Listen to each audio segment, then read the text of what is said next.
ముందే మిమ్మల్ని కలవాలి, అభినందించాలనేటువంటి ఆలోచనతో ఈరోజు మీ దగ్గరికి రావడం జరిగింది.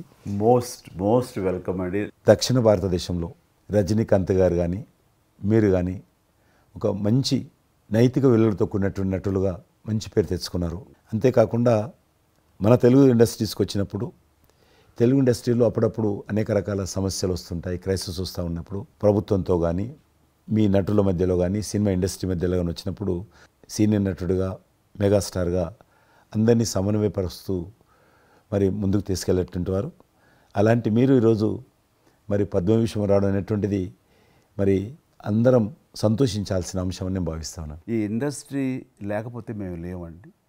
మా చదివిన చదువుకు కానీ మన బ్యాక్గ్రౌండ్కి కానీ ఏదో ఒక మారుమూల ఉద్యోగం చూసుకుంటూ ఉండాల్సిన వాళ్ళు ఈ రోజున ఇంత సెలబ్రిటీ స్టేటస్ కానీ ప్రపంచవ్యాప్తంగా ఎక్కడ మన వాళ్ళు ఉన్నా సరే అక్కడ గుర్తింపు కానివ్వండి, ఇవన్నీ రావటం అంటే కనుక కళామ తల్లి ఆ సినిమా ఇండస్ట్రీ నాకు పెట్టిన భిక్షగా నేను ఫీల్ అవుతుంటాను.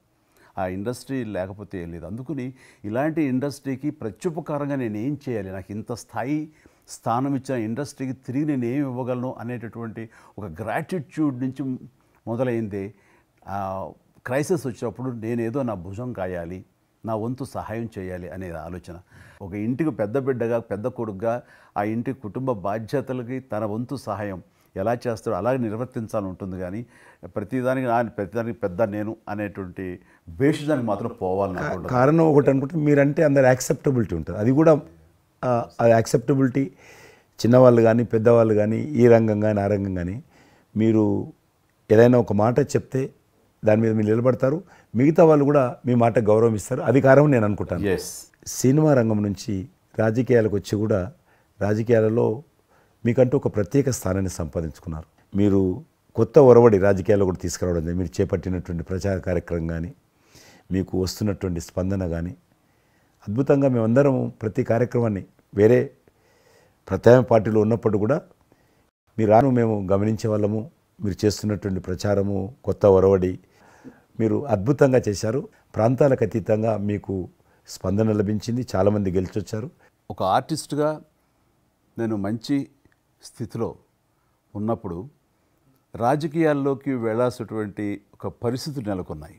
ఆ సమయంలో నేను ప్రజలకి ఏదో చెయ్యాలనే తప్పనే ప్రధానం తప్ప ఎలాంటి పొజిషన్స్ ఏమిటి దీని మీద నాకు దృష్టి లేదు. ఎందుకంటే అన్నిటికీ మించినటువంటి ఉన్నతమైన స్థానాన్ని వాళ్ళ మనసులో వాళ్ళు ఇచ్చిన తర్వాత దానికి మించి నాకు ఏది కావాలి కోరిక లేదు నాకు. అయితే ఏదో చిన్న ఎత్తున మనకి తెలిసి మనకు అందుబాటులో ఉన్నటువంటి చారిటబుల్ ట్రస్ట్ ఇవి పెట్టి చేస్తాను, నేత్రదానం అని రక్తదానం అని చేస్తున్నాం. కానీ పెద్ద ఎత్తున చేసే అవకాశం భగవంతుడు ఇస్తే కనుక అది చిత్తశుద్ధితోటి నేను మనసావాచ కర్మేణ చెయ్యాలి అని ఆ రకంగా నా కృతజ్ఞత తీర్చుకోవాలని మాత్రం చూపించాలని మాత్రం నాకు ఎప్పుడు ఉంటుండేది. నాకు ఇప్పటికి జ్ఞాపకం ఉంటుంది.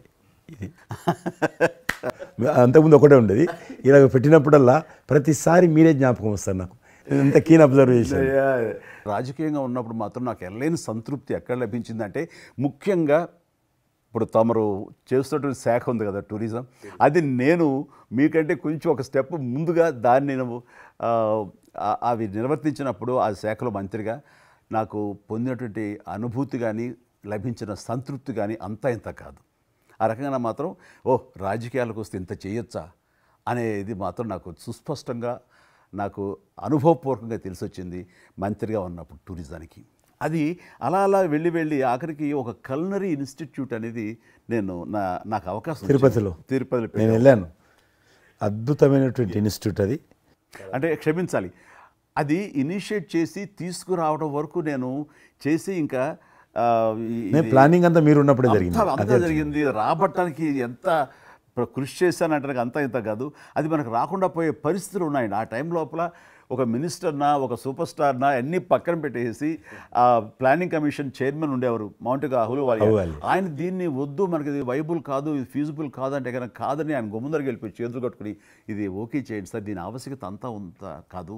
ఇండియాలో ఉన్నటువంటి ఎన్ని రకాల స్టేట్స్ ఎన్ని రకాల కల్చర్స్ ఉన్నాయో అన్ని రకాల వంటకాలు ఉండేటటువంటి దేశం మందే. అది నేర్పించే ఒక ఇన్స్టిట్యూషను ఈ రోజున మనకి కావాలి. అదే కల్నరీ ఇన్స్టిట్యూట్. అది మనకు వచ్చింది, దాన్ని మనం నిలబెట్టుకోవాలి. ఇది గొప్ప అవకాశం, ఎంతోమందికి ఉద్యోగం ఇవ్వటమే కాదు మన కల్చర్ని కూడా మనం నిలబెట్టుకోవడం అవుతామంటూ ఆయనతో పోరాడి కన్విన్స్ చేసి ఓకే చేసి ఇక్కడ రాష్ట్ర ప్రభుత్వం ఆ రోజున ఉన్న రాష్ట్ర ప్రభుత్వం ఒప్పించి రేణుగుంటలో 15 ఎకరాల దాకా చేయించి ఇంకా పెట్టేస్తున్నాం, ఇంకా మనం స్టోన్ వేస్తున్నాం ఇక్కడ అని అనుకున్న సమయంలో ఈ రాష్ట్ర విభజన సమయంలో నేను రిజిగ్నేషన్ టెండర్ చేసి వచ్చింది. అయితే ఫైల్స్ సంతకం అన్నీ అయిపోయినాయి.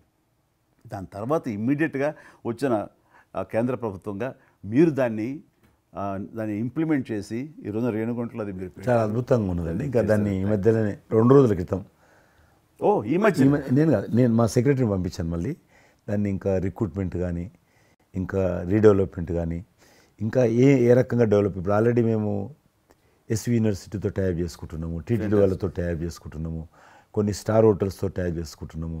ఆ రకంగా ఇంకా మీరు ఏదైతే ఆలోచన ఉండనో మీ ఆలోచన ప్రకారం దాన్ని ముందుకు ముందుకు తీసుకెళ్తాం.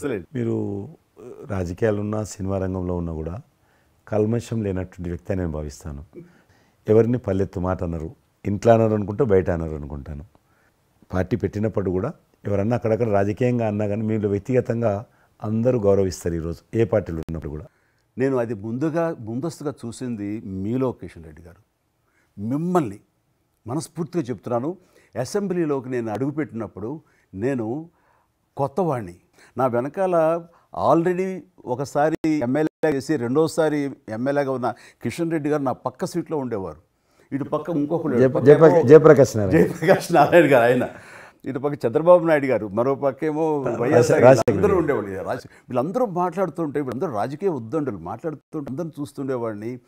అక్కడ నాకు వచ్చిన షాక్ ఏంటంటే, ఫస్ట్ ఒకళ్ళు దుయ్యబెట్టుకుంటూ తిట్టుకుంటూ అసలు దుర్భాషలు ఆడుకుంటూ కొట్లాడుకునే పరిస్థితి వస్తూ ఇక ఫినిష్ అయిపోయింది, ఇక ఒకళ్ళొకళ్ళు మాట్లాడుకోరు, ఇంకా వీళ్ళు దీర్ఘకాల శత్రువులు వీళ్ళు ఇంకా అనే ఫీలింగ్ వచ్చింది. ఇలా ఉంటుందా అనేది. బట్ దానికి విరుద్ధంగా నేను అసెంబ్లీ అయిపోగానే కారులో నడుచుకెళ్తుంటే ఎవరైతే ఇద్దరు తిట్టుకున్నారో, ఒకరొకరు దూషించుకున్నారో వాళ్ళు భుజమే చేసుకుని, ఏంది భయ్యా నువ్వు అలా అన్నా, నువ్వు అనలేదు భయ్యా, అరే నా నాయకుడు చూస్తున్నాడు అనకపోతే బాగుండదని ఇట్లా అంటుంటే నాకు షాక్ తిన్నాను. చాలా ఆశ్చర్యపోయేవాడిని, ఇదే ఇలా ఉంటుందా. మీ సినిమా ఫీల్డ్ కంటే ఎక్కువ నటులు ఉంటారు, మీ సినిమా ఫీల్డ్ కంటే ఎక్కువ నటులు రాజకీయాల్లో ఉంటారేమో అలా అనిపిస్తుంది నాకు. అక్కడ అలాంటి పరిస్థితుల్లో ఒక నిబద్ధతతోటి ఇష్యూ బేస్డ్గా మాట్లాడుతూ తను అనుకున్నవి నిర్దిష్టంగా చెప్పగలిగేటటువంటి నాయకుల్లో మిమ్మల్ని అబ్జర్వ్ చేశాను. మీరు ఎక్కడ ఎవరిని దుర్భాషలాట నేను చూడలేదు, ఎవరిని పౌరుషంగా మాట్లాడటం చూడలేదు, ఎవరిని ఎద్దేవా చేయడం, రెడిక్యూల్ చేయడం నేను చూడలేదు. మీరు ఎంతసేపు ఇష్యూ బేస్డ్గా మాట్లాడేవాళ్ళు, స్ట్రాంగ్ వాయిస్ చేసుకుని మీరు అనుకున్నది అది ఎంత కరెక్టు, ఎలా అన్యాయం జరుగుతుంది అని ప్రజలకి మద్దతుగా ప్రజల